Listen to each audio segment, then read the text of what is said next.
ekyo nsibako sente era nandisabye nnyo ekibiina ekyo bene mu mbuga z'amateeka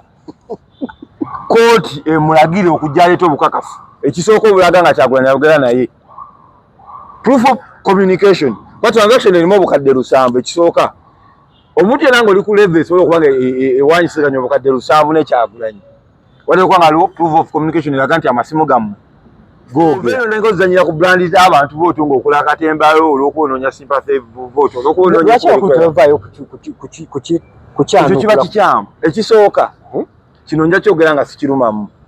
His Excellency Robert Kyagulanyi Ssentamu singa ali wagoberera nga agaba singa zaali ssente nga zezigaba tiketi abantu bano bamanga tebandi badde na tiketi za Nuupu lwawokagala talina ngeri jajja tiketi ku Sseggona na Magoola bali bamusinga ssente nadde mpuliriza bigambo bya muganda wange oyo n'emirango bedda gyakuba ng'agamba nti ye mukozi wa ddiiru ekyo nno kyongera okwejjeereza mukulu Robert Kyagulanyi Ssentamu Kyagulanyi takola nsobi kyongera okukola agensi nti Kyagulanyi takola nsobi yalabirawo nti ono mukutuzi wa ddiiru simuweereza baye okutuzi wa ddiiru kye batukoze mu palamenti awo kwaniriza nate ku Focus TV. Thank you so much. Wona osizidde okubanga olaba ali mu Uganda, East Africa wamu ne diaspora ng'osinziira awo wonna n'olaba Focus TV tokola kyamaanyi nnyo. Olunaku lwaleero bisinkanye muganda wange Maijo Mayambala Joseph ka kololofo kakyaliko batukajjeko kalekeeko kololofo kansula tetuweereza abantu oba tubbiddwa oba tetubbiddwa twajja kuweereza abantu bikaakalu tetuddanga mu kusinkana wali tubadde mu mbeera ya dduka nga bw'ogimanyi akalu kannakyemalira tekasobola kuggona kabaleka kyekyo kololofo akalu kagenda katya abantu baba bategeerera ne balemesa okulonda abantu bo baalonda n'okubakiriza okulonda abatuufu abalina okulonda tebabakkiriza naye abalina emmundu baba bategeerera ne babasalirawo okakana kakuyise mu ngalo okakana nga kagivudde mu ngeri gye kaavaayo naye nze ndi mukulembeze omukulembeze si yo yalinda osooka ofuna ebifo okuweereza abantu eyo aweereza ne baba talina bifo ebifo bijja tusanga ekisinga okungumya abantu abatukolako effujjo wali myaka 8 9 tuli myaka 3 ekitegeeza nti essuubi oba okyalina ddene Katonda aba atuwadde obulamu abatukolako effujjo tulina obudde bungi ku nsi kanga aba atuwadde obulamu tukyalina obudde bungi ku nsi nga tebaliiwo osanga naffe obulitulako mu bifo bye batuddemu kyetutawa Katonda atusase nti ate batwazika ku bifo bye batuddemu tuweereze batuleme kola ffujjo ku bannansi okole buweereza tuweereze abantu anti batusiime owai mbadde nkunoonyezaako nga ggwe ali mu Nuupu munda era abadde nayo okuva eri mu movement ya People Power mpaka kati essente omusajja Kaweesi zayogerako ow'Ennansana Komanda Kaweesa 001 siba 001 anaagimuwa tabanko 001 ya president naye abadde agyeyita mbu komanda president andi kati ekyo ekimu kubonera obusooka okulaga omuntu nti yeepaatika mu kintu kyataliimu kiramu kubonera obusooka okulaga nti obulala n'ekintu kyeyepaatikamu kyataliimu 001 siye nono His Excellency Robert Kyagulanyi Ssentamu komanda ate yalaga nti ye komanda nedda ekintu kyakasente kiri kitya naddala ku Nuupu awo kaakati ekisooka nebaza Mukama Katonda ekibiina kya National Unity Platform kyavaayo nga tugenda bugenzi kuyingira process ya kuteekayo mpapula nikiteekayo n'akakiiko kalamba akakulembera omukyala Tukamushaba ne Aisha Kabanda ng'omulimu gwako omukulu buli muntu yenna alina okwemulugunya okulaga nti yasabwa ssente oba yagibwako ssente oba aliwo omuntu yenna amusabiriza ssente zaatali bwetegefu kuwaayo agende mu kakiiko akakole ki ateekere okwemulugunyako era akakiiko kaaliwo nga kawuliriza ensonga z'abantu ekyo kimu ekyokubiri nadde mpuliriza bigambo bya muganda wange oyo n'emirango bedda gyakuba ng'agamba nti ye mukozi wa ddiiru ekyo nno kyongera okwejjeereza mukulu Robert Kyagulanyi Ssentamu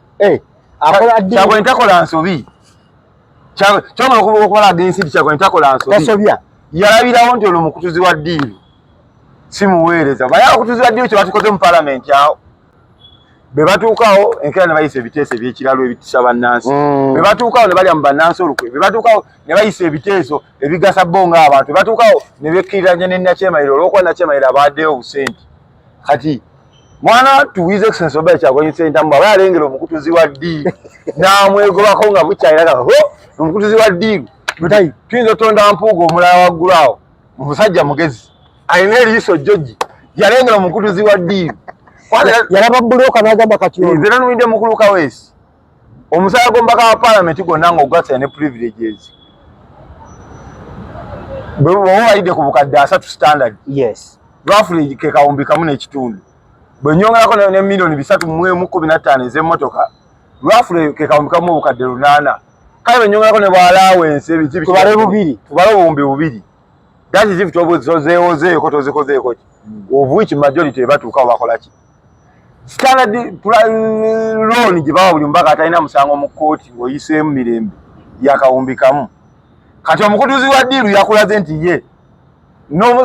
ne standard price ya loan gy'alina ofuna nga amaze okulayira wali ye agyewolera akyali mu campaign kati omukutuzi wa ddiiru ng'oyo tugamba nti yandituusawo n'atunda ekibiina naye omusajja aleka muyita mukutuzi wa ddiiru nga sente ze yaziwa n'ensonga eyo yaziwa Bobi Wine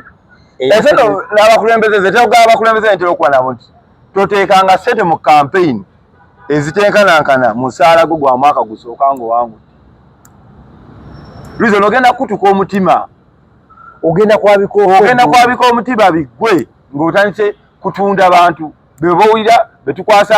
obukulembeze ne bakukuta okubba amataka g'abantu ne bakukuta okukiriranya ne Nakyemayiro ne bakukuta mu paalamenti awo okuyisa ebiteesoteeso eby'ekiyayi Lwizo niye Nakyemayiro aba abalaba ono alina looni ya biliyoni ono alina looni ya biliyoni 3 ono alina looni ya biliyoni 5 alina looni ya sente akutega akamasu kamu nga bw'ogaana okakola alikoolinga looni Maijo omusajja okutuuka okukaaba amaziga bino tubijjemu okusaaga bintu kiyinza okuba nga kiwewufu okwenkanaawo no si kiwewufu ekisooka kiriba ekiti Mayambala mbaddeko mu kalulu ate neebaza Katonda neetooloddwa bannabyabufuzi both abawangudde n'abatawangudde mmanyi obulumi bw'obutawangula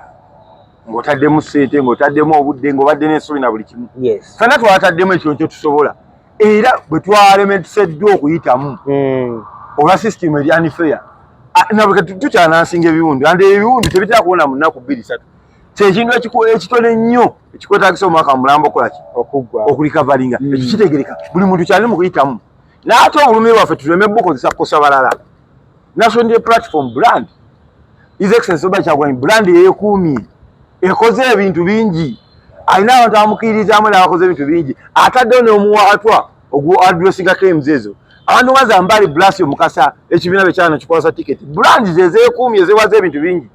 zambali ayasobola okulwanira Peanuts banna ababe balwanira ne bagenda ne bafuuka babloga ne bafuuka biki naye yeefiiriza n'asigala ku kozi y'abantu ekibiina ekimulamu omulamu ne kimuwa tiketi kwe kuba tonakola tumulina mu paalamenti gw'oveeno nenga ozanyira ku brandi z'abantu booto ng'okola akatembayo olw'okwononya sympathy vote ekyo kiba kikyamu ekisooka kino nja kyogera nga sikirumamu His Excellency Kyagulanyi Ssentamu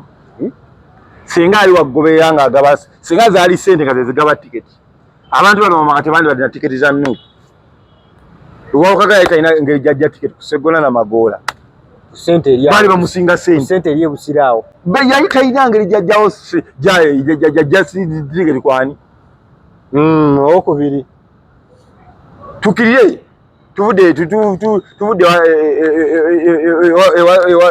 ewa Sseggona ne Magoola tugereko Kalungu tukireko e Kalungu bwe twagala okuŋŋamba Katabaazi n'enkeretanya ani yali asinga ssente nga waliwo incumbent awo Katabaazi nga waliwo incumbent ani yali asinga ssente bweyagala kuba nti Basejjemba balina ssente ezigula tiketi singa byali batiketi kafeefe bamayambala tetwalina senga kyali kya ssente abantu bangi tebandibadde na zitiketi ati omukulu ssente zaalumiriza okuwa Bobi Wine zo zajja ekisooka nsibako ssente ekyo nsibako ssente era nandisabye nnyo ekibiina ekyo kube ne mu mbuga z'amateeka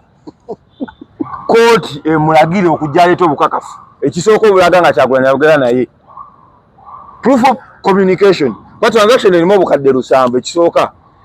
omuntu era ng'oli ku level esobola okubanga ewanyisiziganya obukadde 7 ne Kyagulanyi waliwo kubanga waliwo proof of communication eraga nti amasimu gammwe googera oba waliwo alternative phone call eyogera naawe oba aleeteyo proof omuntu gwagamba Kyagulanyi gwe yamutumako gwatajjukira amuleeti tamujjukira ne yamulabako alina capacity ekola million 607 n'ozigaba osobola okubeera naive otuuka kweyo level bino tuve mu kuzanyira ku brandi z'abantu bazikoleredde abantu bazikoleredde tuve mu kuzanyira ku brandi z'abantu dore gye sibuusabuusa yesi mu kalulu abantu bateekamu bakuba ebipande basipendinga kuba naye nga baddemu olaba omuntu oba namuluka ne gukkamula ne gukulya million 2-3 olwo omuntu alina constituency municipality enamba eyo gimu emiruka mingi yes osaamu sente kuba ebipande kiki yes I'm out of love and conviction osaana okubaako byoyambako ku kirenga bula Kyagulanyi byakera kulanga naga banna wano waliwo empaka sina mpaka naye wano waliwo kozi yokusona sente ez'okuyimirizawo kampeyini yaffe asazeko sente za iPod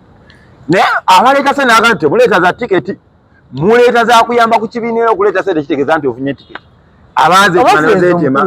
yaleeta emitwalo 5 naliwo nkyajjukira bulungi n'obutambi bukyaliwo Kaweesa mukwata omuziro yeeyama emitwalo 5 bwaba ina capacity leeta obukadde nga 6 yali badda olwo abawala abaana bankeretanya abatali inkambi naye nga balina capacity yiwase tebabala nti asobola okukwata omuziro ya million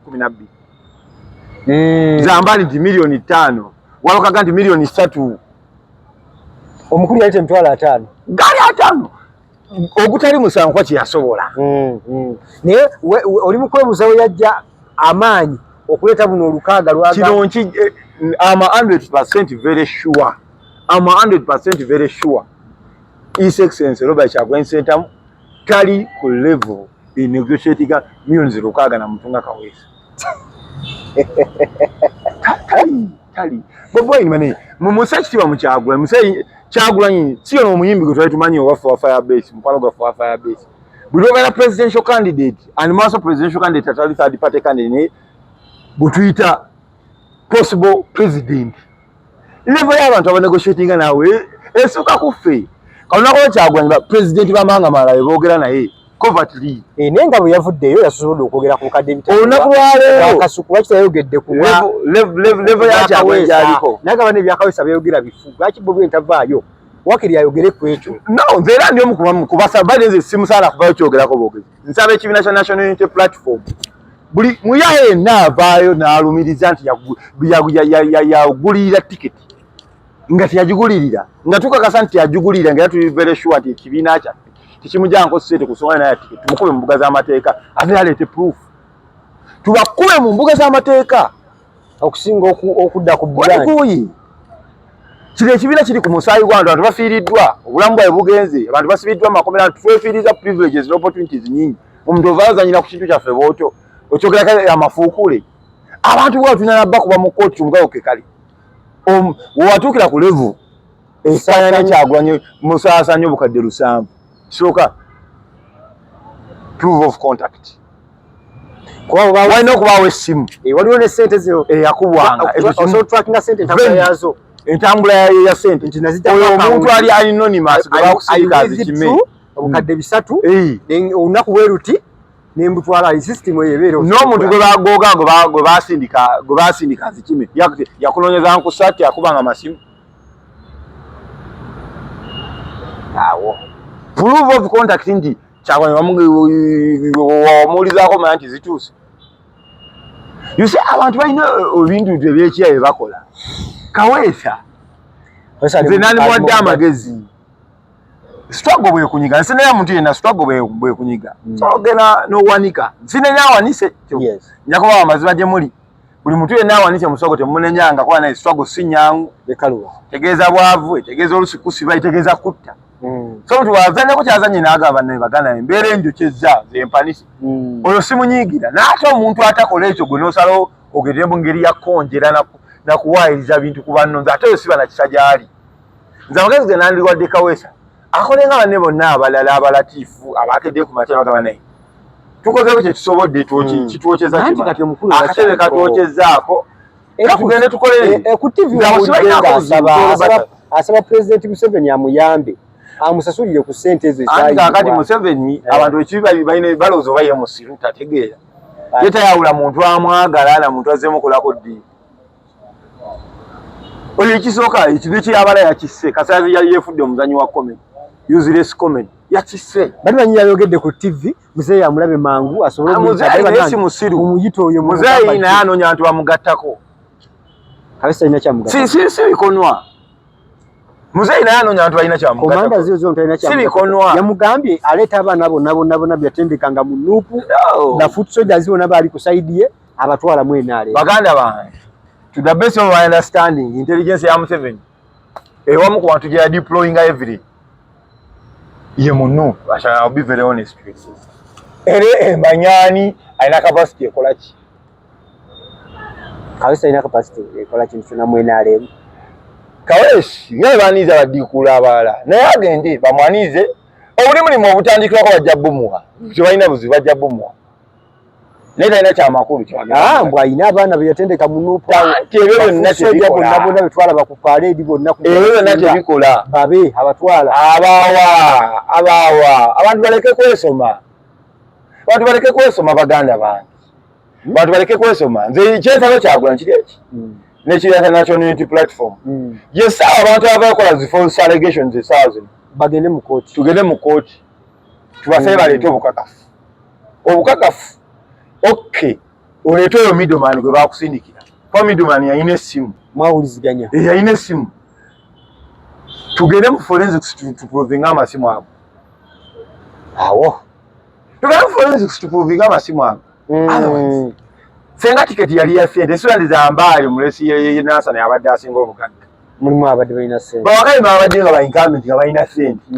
senga kyabwe yanoonya sente yandika ebugambi wakayima leta akawumbiwa leta ziriya sente mu parliament odde teweetawane na kwemenya yiya sente ojja mu vetting odde senga byali bya sente naye abati yakola ekyo kikulaga ebitemu Mr. President yadda ku ground n'akola kinatuulira waliwo oluvuvumu olutambula nti ababaka bayinza obutalayira olw'ensonga nti tebamatira nabyava mu kulonda ate n'omukulembeze we tebamanyi gyali ekisooka kyemmanyi naluka tetuli luvuvumu tetuli bamatemu n'ebyava mu kulonda naye ekyobutalayira nze nga bwe mmanyi abantu kisoboka bajja kulayira anti bw'olayira kitegeeza struggle tuba tukyagibanja tuba kyabanja nze nsuubira struggle yesaawa tutandika okulowooza ku struggle beyond timetable ya nakyemalira tusobola kuoperating nga tuoperatinga mu timetable nti akusabiddeko genda kuz'omwezi bezituba ogenda okunzijako n'omusanga akwetegekedde adiployinze buli wamu ne mu kibiina kye adiployinzeemu nolowooza nti kijja kukwanguyira okukola ki the best day to remove the dictator is not the day lwakwetegekedde is the day lwatakusuubira so kati nti abalayira mu parliament balayire bagende sibalinaako buzibu kuba ne batandirayidde omuwendo gwabwe mutono okubaako kibatuusaawo yusigala abantu bawulire mazima parliamentary work is controlled by numerical strength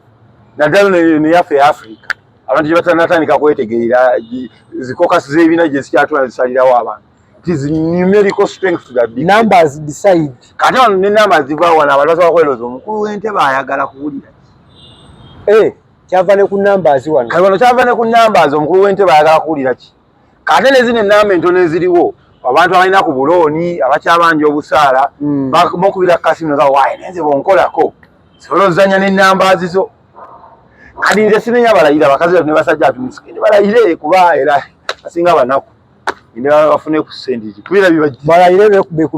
kyebaali balina okukola kyayina kuba ekiyeki olunaku lwamanya akalulu kakyagula ne kakwatiddwamu buli muntu mu constituency ye gyali alina okuleekaanira okutandikirako olwo lwennyini just imagine bafulaga beera bannuupu abaali basukka ne mu 5,000 nga bwe twalise nga buli omu yaleekaanira waali owomuluka n'oleekaanira wooli owa municipality n'aleekaanira waali owa constituency n'aleekaanira waali owa district n'aleekaanira waali ebintu bingi tebyandibadde nga bibiri kati naye abasinga olwa kamfati zone ze twalimu ne folosofu gye twalimu buli omu yatuula kkake n'asirika wewe tutayogere mazima nzi sansiira kutula nkulimbalima za bafosco parliament teri kiriyo gwe munauganda aliyo ng'olina essuubi mu eno parliament okujja Allah ageze malayika ali mauti ne bako gwejjawo kavuyo ne kajja mu nsi ne bijja bulala anti kati rope tagenda ne bwegenda nga bwegenda rope kigenda kukyuka mu tebijja kukyuka ne bikitandikyuse rope taina kyagasa gwanga twetaaga prime minister siro national unity platform ya kuteleza Uganda yetaaga kwanga eronda prime minister nga si eronda rope ko mulimu gwa rope mu parliamentary system is to offer what we call alternative policy of which alternative policy tebera respected ate bajene wafe muzino bana republic za tebera respected wadde nakatono so ekyokulonda rope n'obutamulonda kina kigasa baba mulonda nze kino kibulira abantu not until ebina yaffe bikiza n'ebikola revolutionary politics there is no miracle mark my words, there is no miracle. The only thing that will save our parties is us accepting to rebrand from political party politics and do revolutionary politics. But tuli mbanga maybe okukyusa esi political party politics akola Bungereza, Bulaya, mu America, ne kane kumulira ne Kenya democracy jagenza aterera akola. Ewana watu tunataka kuleve kola political party politics. Wano revolutionary politics is solution. And revolutionary politics taba wa timetable. Teza wao ya kujjako na chemalira. Ngolinzo naku lwa kutegekedde ojjo okubaka. Na yetegese abali Somalia abajje abali Burundi abajje yasene ku baluto yasene ku bani. Buli omwa mutaddeko mbego okubino okusatu. That is not the way to go. Ade bibine byatamu tebagala buira nenga genda sema. Omukulu King Saha avuddeyo naye ku birendo n'agamba nti bannaye temuddamu kummanyira kumbuuza musajja gyali. Bajje bamubuuza mbu omanyi gyali atera okuwizigana naye tubulire gyali. N'agamba naye munveeko nja kuvaayo Lumumba tulire omuntu wano muwulire ebigambo ebikaawa mwenga abali mu kibiina. Muli bamativu ne move omukulu gy'aliko ey'okubeera nga atali wakaawe. Ekisooka ettemu effugabi n'effujjo lyakola ku mukyala w'omukulu. Sina kubuusabuusa baali banoonya Kyagulanyi mukolako ettemu n'effugabi lyerikya lyerimu. Nga komanda yina asobola okubula nga Museveni mu 81 ng'ennaku z'omwezi 6 February yabulawo. Yagenda n'alumba Kabamba yamala ogirumba sikiwa nti yadde lwakitwa ne yeebaka. Yabulawo n'agenda ne yeekweka waakoze ekiwe yeekwese n'akola bye yakola n'akwata obuyinza. Nze Kyagulanyi okubulawo kwe sikulinako buzibu. Naye kujja kumatalinga nnyo singa kugoberera what you call revolutionary politics. Bw'ali bulawo ffe bakadazi ne tuddamu kuyimba balaba ataliiwo ne batubuuzabuuza ne tuddamu kukolima ne tuddamu kupostinga lwali tekina kigenda gasa. Naye singa okubulawo kwe bakadazi be tukutwalanga tukukozesa okuteekawo embeera ebanja enseeterere kiva ensuubira kye kisinga okugasa. Naye kubanga okubulawo kwe atukufudde kyakuzanyisa buli muntu n'ava n'atandika okukuzanyiramu okwekwata mu bulayi amakulu ffenna ng'abakulembeze essaazo. Pulezidenti munne yamwegasseeko ye bonna bali mu nsiko kati. Pulezidenti ani Kasibante naye yagambye kagende mu nsiko babeere bonna eyo. Andi kati nze byonna kidda ku kiri kyegambye. Revolutionary politics is the solution. Nze Kyagulanyi bakulada sikiinaako buzibu. But it's the best option.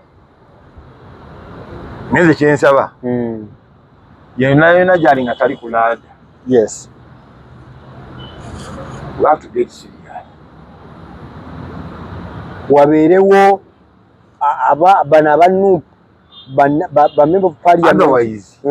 tunaabeerawo ng'okubulawo kwe tukufudde ekimu ku birabo tulina ozanyiramu n'okukuba olwali. Kigenda kukola makulu. Kyabulamu okumanyiza Nakyema era nti asobola bakolako injustice n'agenderawo. Bijja kutandika ng'ebyokusaaga ekiriddirira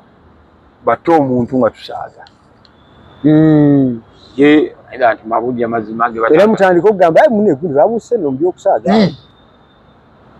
Ekisooka zi president kusaba abantu babawa tiketi nga tebazikoleredde n'abamu yesawo balagire batandika ozikolerera. Era balagire bateeke ku minzaani. Batya batandika osasulira batya batandika okukolerera ekyabaweesa. Ekibiina kya National Unity kyampa amayamba kyampa kubeera komanda wa revolution. Tekyampa agenda tula mu comfort zone. Lwaki odda mu kweyagala ng'abaana abalala ng'ate why do you want us to act normal? Why should we pretend like other things are going on the way they have to go? people. You see, Kibiyebi says revolution zaffe zisinga wano. Abantu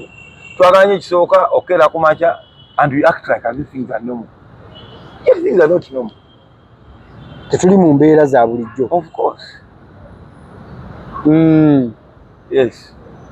So abantu bonna nga bandibadde saazi ne bavaayo okugamba bannaye. Just imagine. Singa president olunaku lwe bamukubira emigga eggulu. Abantu babaga ekimala. Naye bakikolera. Enough is enough. A lot of things wouldn't have happened. Naye twasalawo twefuule ng'abali e Bungereza mu local Labour Party ne Conservative Party. These are the results. These are the results.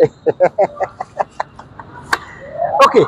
situyinza kubanga tusuka wano obadde mulabi mulungi okuva gye twatandikidde nze Ade. Mpozi n'akalande nga tunasibula. Ogenda kusibula. Nkubeera nga nkwebaza ggwe abadde agoberera okuva eri gye twatandikidde paka wano nkugamba nti tujjukiza baganda baffe aba Focus Event Services bagamba nti beeyune bakwatire omukolo gw'omulungi ddala era ne ba Focus Farms and Chicken Supply bagamba nti beeyune bakuyigiza okulunda enkoko ez'ennyama obeere nga ofuna omulimu guno gw'okola so nga tewaliwo ne kalimu akaala k'oyindirwa okulaba ng'ofuna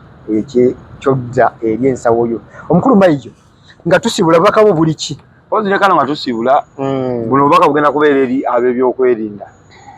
Ekisooka mu nsi zonna eŋŋunjufu omuntu bw'abeera presidential candidate ku level ya America bo batuuka n'okukwata security service neba nga yekkuuma ne batuuka ne ku level ekuwa intelligence briefing party president sitting president zaakola ki zaagenda ofuna reason baba bakusuubira okubeera president addako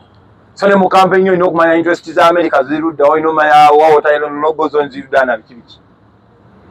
bwe tuba tuli ku level olunaku lero abakuumi ba His Excellency Kyagulanyi Ssentamu abali assigned to him by Electoral Commission basobola okunyolebwa ne babuzibwawo ne bakolebwako effujo nga baali bakola kye balina okukola cause they acted professional. Yes. Their duty was to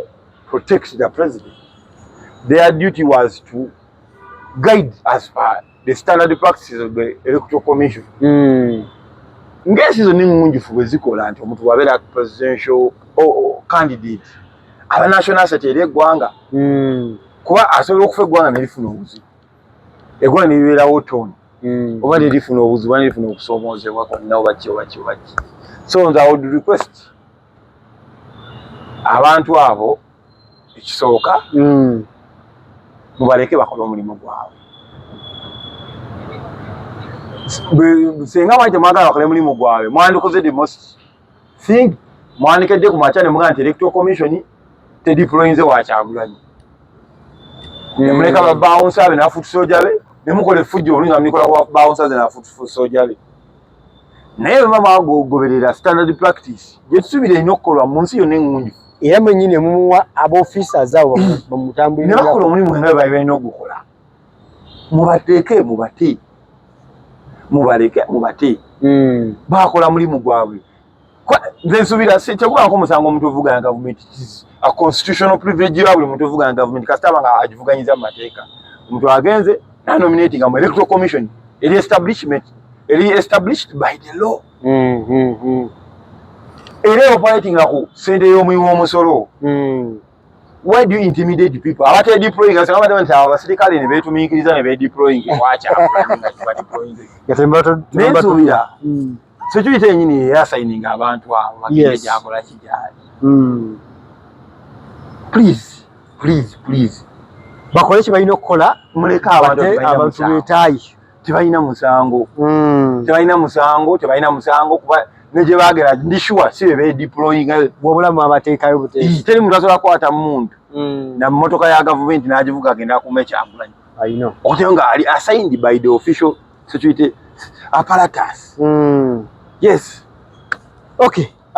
Okuleka nga okulina kyobadde oyagala okugamba bannansi naye ndowooza nti tukome wano olunaku lwaleero ekyomukisa omulungi gwemba naawe wenkwagalira basobola okufuna ne tubaako bye tugayagayaamu. Olunaku lwaleero tukome wano tujja kuddingana mu show zaffe ezijja mu maaso eyo n'abantu ab'enjawulo nga tubaako bye tudiscussing. Otherwise abatugoberera mukola kyamaanyi nnyo. For now buli omu mu bulamu alina ennaku ez'ekijjukizo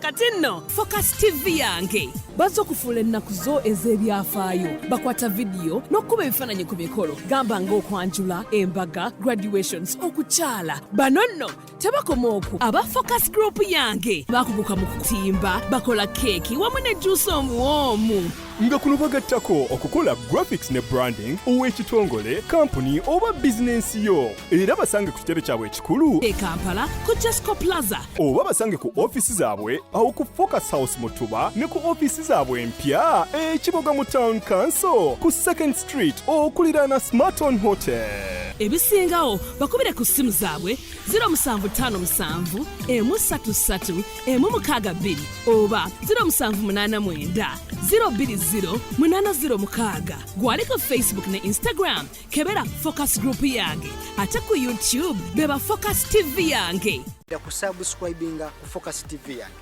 bingi